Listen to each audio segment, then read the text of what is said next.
안녕하세요. 사주명리 컨설팅을 하는 태훈입니다.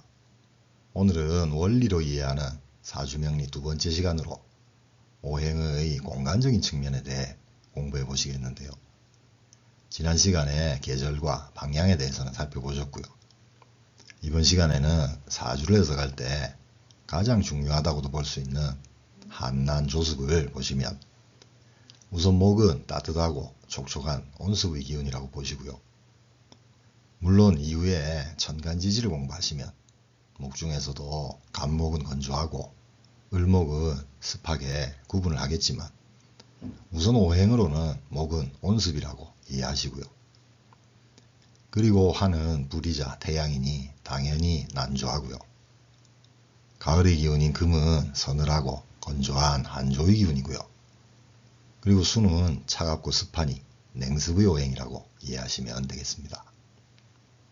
그리고 오행 중에서 가장 까다로운 토는 우선 천간의 무토는 화토동법을 기준으로 난조의 기운으로 보시고요. 기토는 가을 기운이면서 다소 습한 한습의 토로 보시면 되겠습니다. 그리고 지지의 진술 충리 중에서 진토는 봄의 땅이니 온습의 토이고요. 미토는 뜨거운 여름 대지이니 난조의 토이고, 그리고 술토는 추수가 끝난 가을 들판이 한조한 기운이고요. 마지막으로 축토는 겨울철에 꽁꽁 냉습의 토로 이해하시면 되겠습니다. 그리고 사주명리를 공부하시고 사주 해석을 하실 때 사주 내의 간지들과 간지들의 조합에 대해 자연과 세상에서는 어떤 모습인지를 보는 물상은 상당히 중요하면서 사주 해석과 이해에 여러모로 도움이 되는데요. 지지의 토들을 물상으로 살펴보시면 우선 진토는 봄에 내가 물을 주면서 농사를 짓는 텃밭이라고 이해하시고요. 그리고 미토는 여름 뜨거운 태양 아래 바짝 말라있는 사하라 사막으로 보시고요. 또한 술토는 가을철에 추수가 끝나고 다소 황량한 가을 벌판을 유추하시고요. 그리고 축토는 습기를 가득 품고 꽁꽁 얼어있는 시베리아 동토의 물상이라고 이해하시면 되겠는데요. 이후에 지지 공부를 하실 때 좀 더 구체적으로 설명드리도록 하겠습니다. 그리고 각 오행의 기운에 해당하는 숫자가 있어서 용신수라고 하기도 하고 개운숫자라고 부르기도 하는데요. 오행은 수로부터 출발하니 수가 1이 되고요. 그리고 수로부터 화가 나오니 화가 2가 됩니다. 또한 수와 화가 만나 목을 만드니 목이 3이 되고요. 그리고 금이 4, 토가 5가 됩니다. 그래서 1부터 5까지의 숫자를 공간의 개념을 갖는 선천수라고 하고요. 여기에 6부터 10, 즉 0까지의 시간의 개념인 후천수가 붙는데요. 6부터 10까지의 순서는 선천수와 같이 수, 화, 목, 금, 토의 순서가 됩니다.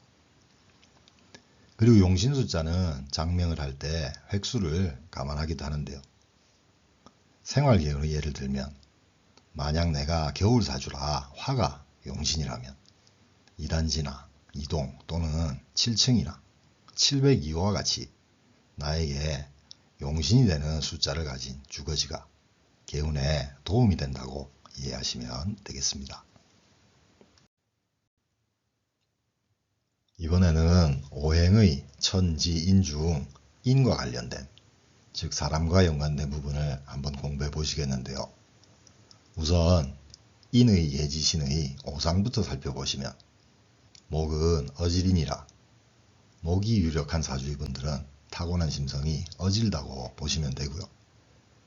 그리고 화는 예의의 예라 화기운 사주의 분들은 예의가 없는 것에 대해선 절대 못 봐주고 화를 내시는 분들도 많고요. 또한 토는 믿을신이라 신용이 있는 건데요.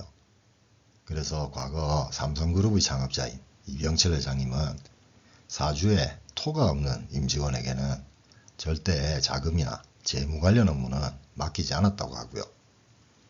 또한 참고로 삼성그룹에서 사주를 감명해보고 채용한 임원급의 인력이 누적으로 1700명에서 1800명에 달했다고 합니다. 그리고 금은 의리의 의인데요. 그래서 금기운의 사주는 의리와 함께 의협심도 있어서 군이나 경찰 또는 소방공무원 등 활인 직종에도 적합하다고 보는데요. 반면에 과거에는 금의 의리 때문에 유명한 업계들 중에도 금사주가 많았었고요. 그리고 수는 지혜를 의미하니 수기운인 사주인 분들 중 임수나 해수의 분들은 대체로 폭넓은 지혜라고 보시고요. 또는 개수나 자수인 분들은 디테일하면서도 감성도 포함되는 지혜나 지식에 적합한 사주로도 보시면 되겠습니다. 그리고 오행은 우리 몸의 오장육부와 체질 등 건강과도 깊은 연관이 있는데요. 한의학의 기본 베이스도 결국 음양오행의 원리이니 이 부분은 사주명리와 한의학이 같은 맥락이라고 이해하시면 되고요. 그래서 우리 신체 오장육부 중 목은 간과 담, 즉 간과 쓸개이고요. 우리가 간담이 서늘하다라고 표현할 때의 그 간담인데요.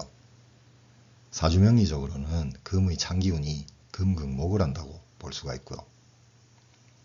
그리고 목은 눈이기도 해서 목의 기운이 허약하신 분들은 간이 안 좋거나 또한 눈이 침침하고 아픈 건 간의 기운이 약한 거라고도 볼 수가 있겠습니다.